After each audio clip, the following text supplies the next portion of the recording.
Let me tell you about my family. Hey, here we go now, it's bedtime again. Let's take a look and see what's happening. Roller coaster ride, but no surprise. It's life with Louie, Louie, Louie.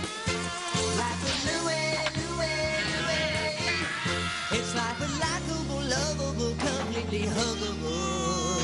It's life with Louie. Your scientists will tell you that the average 8-year-old has spent 6 months of his life eating meals, 11 months of his life watching TV, and 3 years of his life asleep. Climb up the side, and then boom! Mortar shells were exploding right in front of my nose. Are you listening, Louie? Oh, to be the average 8-year-old.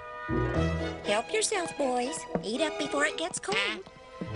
Reminds me of some field surgery I had to perform on my buddy when I was liberating France with the Fighting Fifth. Here we go. It was a little village of, Eclair. How about the mashed potatoes, Dad? Oh, yeah, perfect. Let's see. There were enemy machine gun nests here and here and here.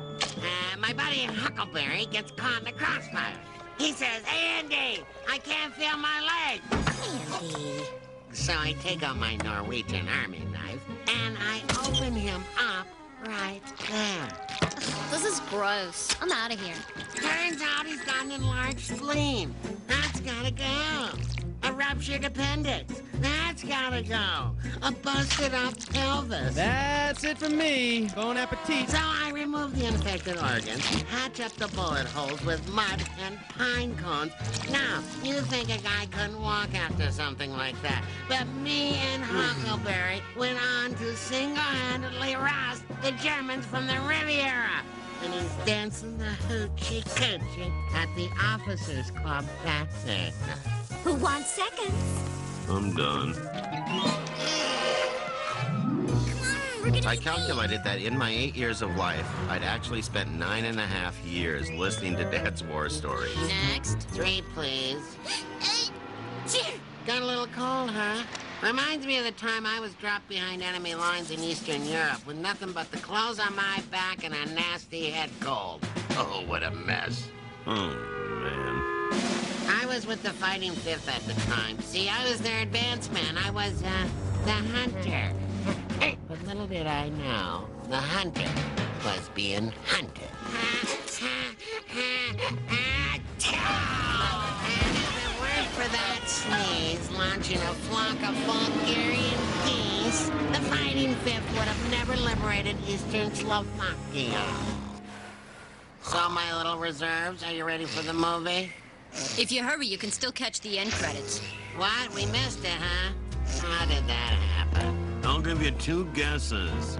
Reminds me of the time I missed the USO show because I'd been red-tailed by the Lithuanian Every time my dad opened his mouth, another precious hour of my life just seemed to disappear. If I never heard another story about Dad and the fabulous Fighting Fifth, it would be far too soon. Attention, boys and girls. It is my great privilege to announce the kickoff of a very special week. The 15th reunion of our very own Cedar Knoll Fighting 5th Regiment that distinguished itself during the Second World War.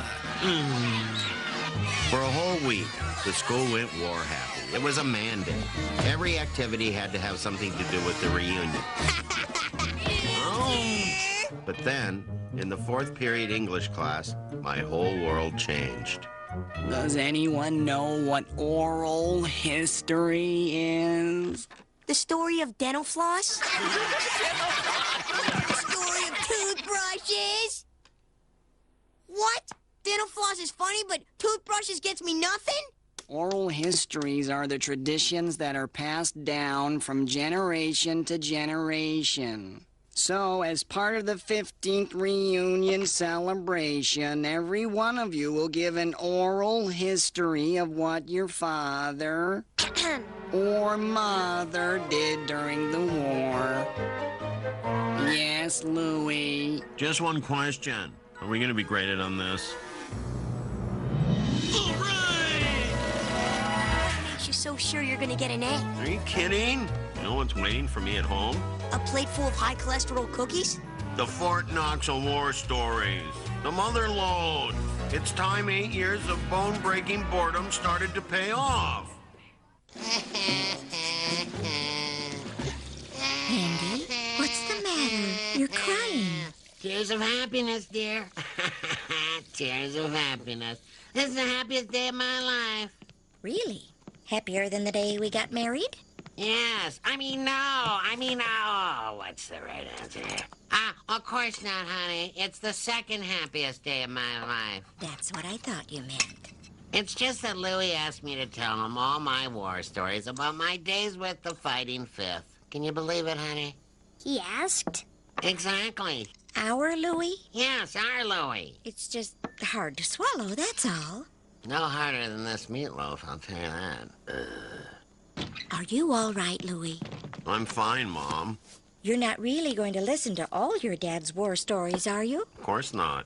I'm gonna write them all down. My favorite son wants to record my wartime experiences. Is that so wrong? The document will be like the Declaration of Independence, Magna Carta. Isn't that right, son? Whatever. Love that enthusiasm, kid. I love it. So, the Fighting Fifth were being airlifted into Finland, parachutes and all. Only the hatch won't open, and we're under enemy fire. I'm shooting back with both hands, and I have to use my teeth, actually my molars, to open the hatch. Right. Things were lucky. Only the tank gun, it's jammed. I look at the instrument panel, and it's all written in German. So quickly, before you can say Girdlesburg, I learned German and managed to unstick the gun before my buddies get slaughtered. It was close. And the Fighting Fifth is stuck. No way to get to the safety of the forest without being spotted by the enemy until I see a herd of cows grazing in the field. So I start mooing my brains out. Cause a cow stampede, which provides the perfect distraction. And for that display of courage amidst the bovine, I got the Golden Calf Award. What's the problem? You didn't write it down. Sorry, Dad. Carpal tunnel setting in. Does that after 13 hours of writing. Public schools. What kind of school doesn't teach a boy to write with either hand? It's getting late. Are you two almost through? Home stretch. 1945. A few months of the occupation, and we are done. Can't you finish tomorrow? It's a school night. No. I have to present the oral history tomorrow. It's the kickoff of the big reunion. That's right. You hear that? What reunion? The Fighting Fifth. It's your big 15th reunion. What? Come on, Dad. Don't pretend you don't know about the reunion. We're done here. Wait, Dad. What about the last year of the war, 1945? I was in prison camp. I don't like to talk about it. Good night, dear.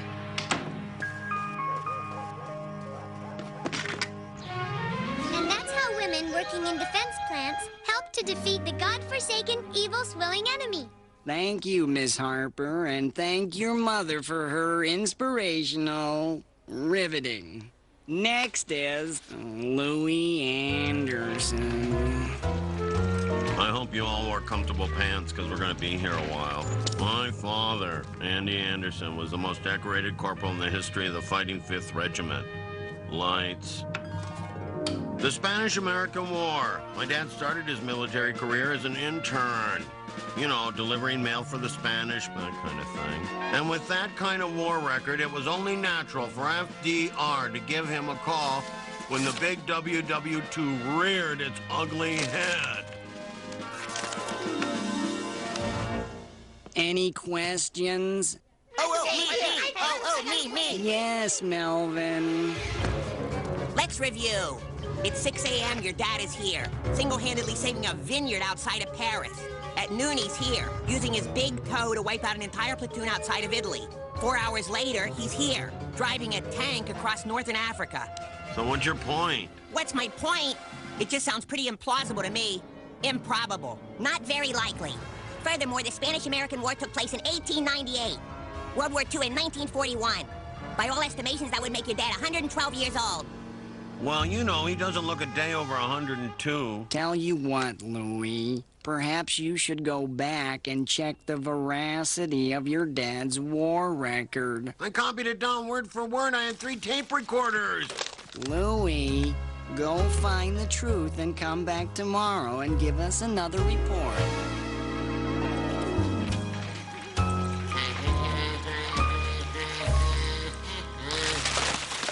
Hey, what's the big idea?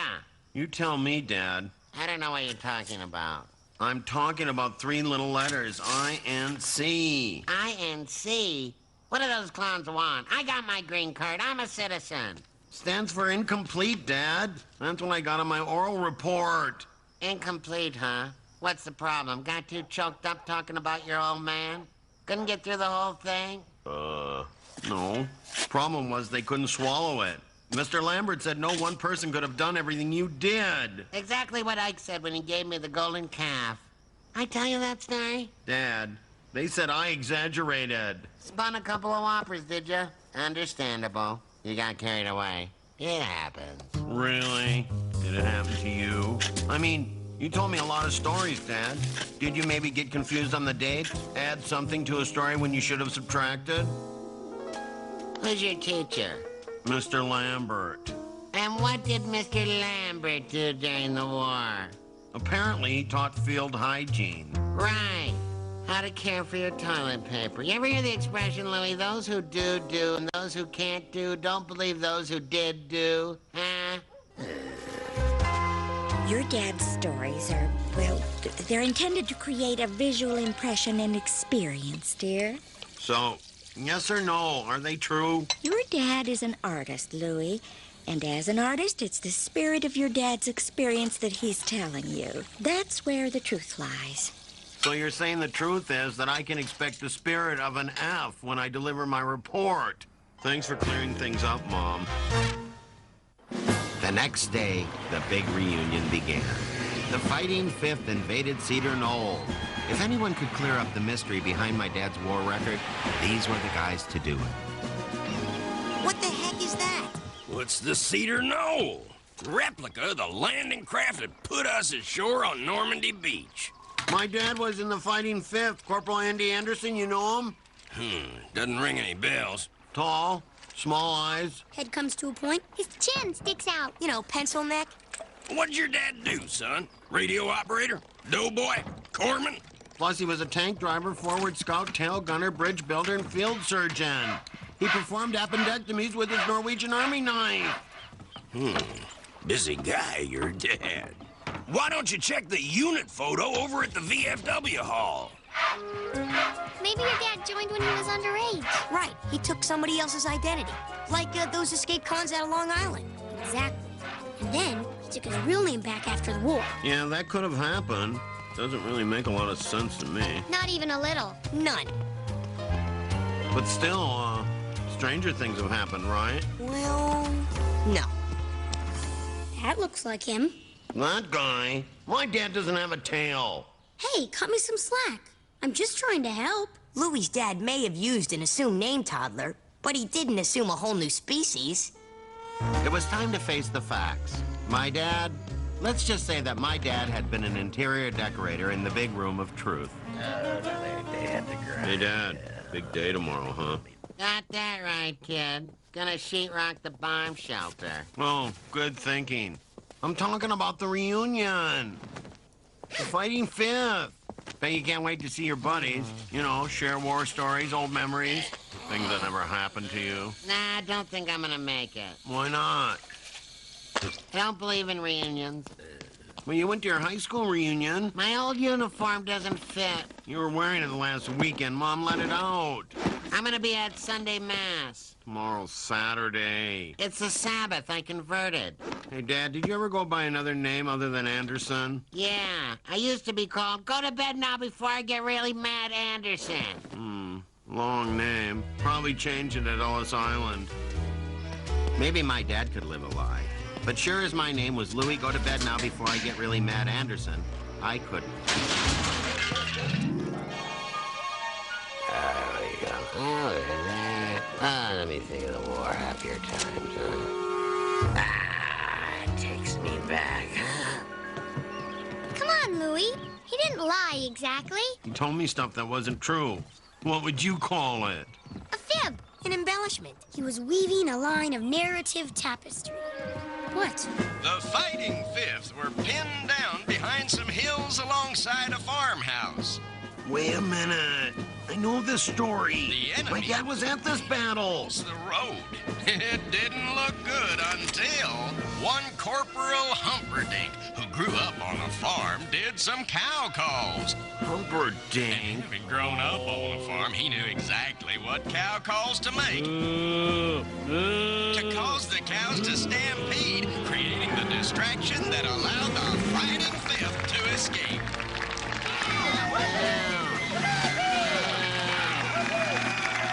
The Fighting Fifth home again.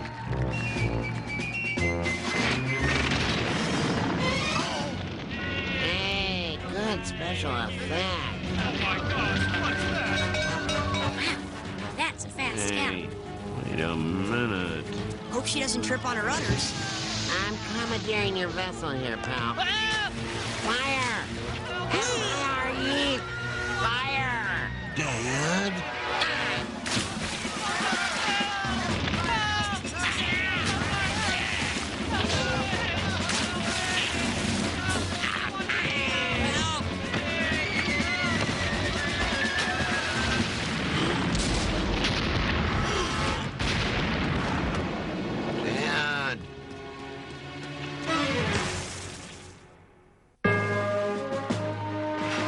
Is that everyone? Is the whole Fighting Fifth accounted for? Yes, sir. All accounted for. All except one. My dad, Andy Anderson. Anderson. Nope, doesn't ring a bell. Him, right there. Dad, are you all right? Define all right. Hey, guys, look! It's Corporal Keister! Keister, you old dog. Where you been, Keister boy? Saving our tails again. You can always count on Keister. Dad? This is your dad? Why didn't you say so? I did. Andy Anderson. And who? I'll handle this. I'm Corporal Keister's son. It's a nickname. Got it at the beginning of the war. How come I never heard it? Because I was embarrassed. It's not exactly how a guy wants to be remembered. It all started at Pearl Harbor, Louie. Wasn't it the Solomon Islands? I think it was the Philippines. Whatever. It was the islands, all right? As the platoon cook, I was always the first one up in the morning making breakfast while everyone else slept. Little did I know, at that very moment, the enemy was preparing a sneak attack. Now, I guess this particular kitchen was a little more cramped than most.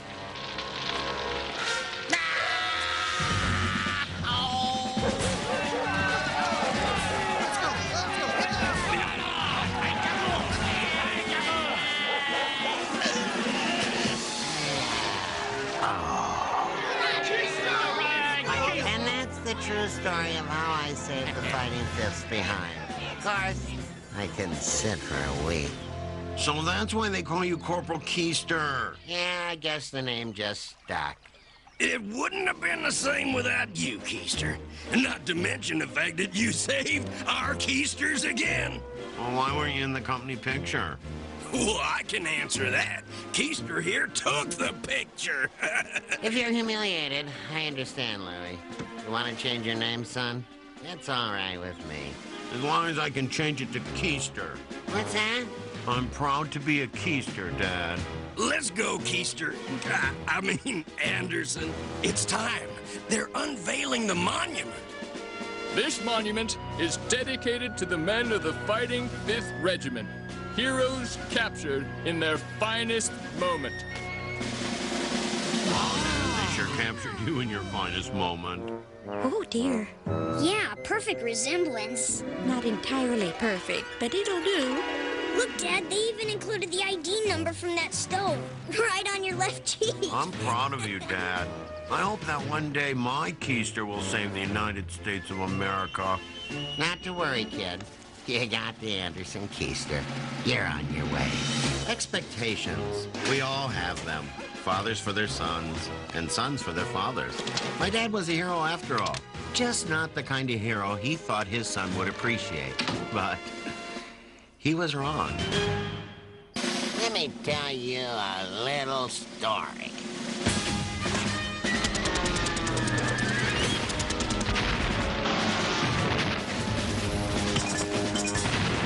You with me?